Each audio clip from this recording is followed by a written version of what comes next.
ini makam syuhada Uhud. Yang makam syuhada Uhud salah satunya adalah Sayyiduna Hamzah. Sayyiduna Hamzah dimakamkan di situ. Kemudian yang kedua ada masjid. Yang ketiga, nah ini yang disebut dengan Jabal Rumat. Ya, Jabal Rumat. Ini bukit pemanah.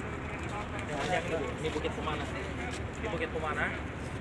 Jadi Bapak Ibu, gambarannya pasukan Quraisy itu datangnya dari sebelah sini. Pasukan mukmin itu ada di belakang gunung ini. Jadi yang paling belakang tuh gunung Uhud nih. Uhud itu yang belakang. Yang membentang ini Uhud. Nah, kaum muslimin itu posisinya ada di sebelah sana. Menghadap ke sini, ya. Di depannya kaum muslimin itu ada Jabal Rumat dengan kurang lebih 50 pemanah. Nah, kemudian dari sini kaum kufar menyimpan atau menugaskan beberapa pasukan kavaleri berkuda yang dipimpin oleh Khalid bin Walid. Khalid itu saat itu belum masuk Islam, ya. Nah, jadi dia pasukan Khalid itu mengelilingi bukit nih. Dia nggak bisa menyerang karena memang masih ada pasukan pemanah. Kemudian pertempuran terjadi, ya, kaum kufar itu mulai merangsek masuk. Kemudian kaum muslimin juga, ya, kemudian menghadapi orang kufar dan ternyata mereka terdesak mundur. 1000 lawan 3000. Jadi yang 3000 itu mundur. Nah, jadi orang-orang mukmin kaum muslimin itu ya melewati bukit ini mendesak orang-orang kafir Quraisy. Ya, ketika kafir Quraisy mundur, ya, kaum muslimin sudah mengejar. Kemudian disitulah para pemanah itu melihat bahwa kita sudah merasa menang. Jadi banyak kaum kufar itu yang meninggalkan harta rampasan perang, ya. Jadi ketika harta rampasan perang sudah ditinggalkan, kaum muslimin yang mengejar itu sudah ada yang ngambil ini. Lalu kemudian disitulah ada ujian, godaan yang menimpa beberapa pasukan pemanah. Pasukan pemanah turun, ya, dari bukit ini ikut dengan kaum muslimin mengambil harta rampasan perang. Tersisa hanya beberapa orang. Nah, disitulah pasukan kavaleri berkuda muter ke sana, muter ke belakang. Ya, posisinya jadi ada di belakang kaum muslimin. Ya, jadi mengejar dari belakang, kaum muslimin di tengah, dari sini orang kafir Quraisy. Nah, orang kafir Quraisy melihat Khalid bin Walid sudah mengejar dari belakang, ya, kemudian pasukan kaum muslimin ada di tengah-tengah, lalu mereka balik lagi.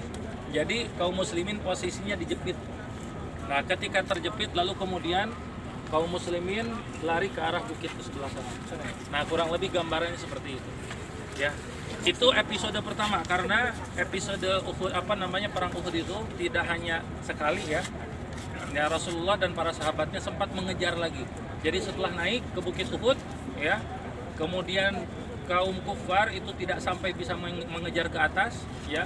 Lalu kemudian setelah mereka meninggalkan, Rasulullah mengejar kembali. Nah, ini kurang lebih gambaran peperangan Uhud seperti itu. Nah, hikmah yang bisa kita petik adalah bahwa pertama, ya, mematuhi perintah, ya.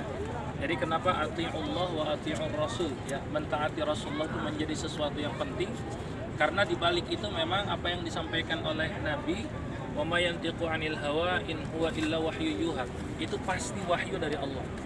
Jadi ketika Nabi memerintahkan sesuatu itu pasti wahyu dari Allah. Dan ternyata buktinya gitu kan, ketika pasukan pemanah ini meninggalkan, ya, tempat, nah terjadilah kondisi yang sudah diprediksi oleh Rasulullah Shallallahu Alaihi Wasallam. Kalau bukit ini ditinggalkan, maka ternyata kaum muslimin mengalami kondisi kekalahan pertama kurang lebih seperti itu. Yang keduanya, Bapak Ibu semuanya, hikmah bagi kita semuanya bahwa hati-hati dalam segala kondisi pun, ya, syaitan itu akan diwaswisu fi sudurin nas, ya. Padahal itu sedang jihad fisabilillah. Itu sedang jihad fisabilillah. Rasulullah ada di situ. Rasulullah mengingatkan untuk ati'ullah wa ati'ur rasul, ya. Artinya apa? Dalam kehidupan sehari-hari kita sholat, kita puasa, termasuk kita ibadah umroh hari ini yang kita laksanakan, ya, rangkaian ibadah kita, hati-hati yuwaswisu fi sudurin nas. Itu mungkin digoda terus tuh. Sudah mulai mungkin hari keberapa nih?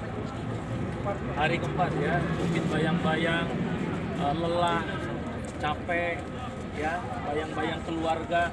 Nah, disinilah kita harus terus tajdidun niyah, perbaharui terus niat kita.